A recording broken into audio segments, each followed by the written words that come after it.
রান্না করব, আজকে করব চা। চা কীভাবে বানাইতে হয় সেটা করব। আর চা পানিটা বলক আসুক, পানি দিলাম, এখন পানিটা বলক আসুক। রান্না করবো মিয়াকোর ইন্ডাকশনের চা। এখন পানিটা বলক আসছে, ইন্ডাকশন আর একসাথে নিয়ে আসছি চুলোটা। এখন চা দিব। যখন দুধ চা বানাবেন তখন একটু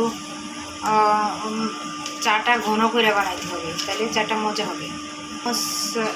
3 চামচ দিলাম। ছোটো মগের 1 মগ চা বানাইতে আমি 2 চামচ 3 চামচ দুধ দিই। যেহেতু মিষ্টি না খাইলে দিলেই হবে, আর যাদের ডায়াবেটিস আছে একটু কম দিবেন। 1 চামচ চিনি। দুধ খায় না, মানে দুধ চা খায় না, শুধু রং চা খায়। তা দুধ চা বানাইলাম,